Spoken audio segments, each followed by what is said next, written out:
biggest thing you have to remember is every person that comes to the door has something in their life that might be pushing them. So they may have just came from someplace and had a bad diagnosis, or a bad family member, or somebody that just treated them poorly, or maybe they're ill and don't feel well. So when they come into being demanding of you, it may not be about what they really demand of you anyway. It might be something else in their life. So one, if you remember that each person that comes to the door may have their own issues that they're dealing with, and explain to them, this is what I can and cannot do for you and for your pet in this practice.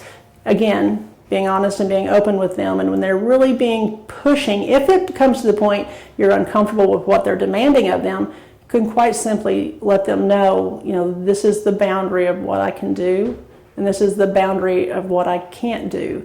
So we can work within that, or I can help you, find a specialist or somebody who can help you further with that. If it has to do with financials, we struggle in this profession every day with the owners being able to afford the care their pet needs. So not trying to make those owners feel guilty for not being able to afford everything that pet needs is very important. So if they're pushing and being demanding, it may be that they can't afford, and yet they feel like they're not being doing the best job that they can for their pet because they can't afford to do it. So therefore, then they're pushing you to do more, one, for a lesser cost, two, for to get a diagnosis out of something that they're not allowing you to actually make the diagnosis with. So I think the biggest thing is remembering that each person may have something behind them, and they're not really being as demanding of you. It may be something internal they're struggling with too.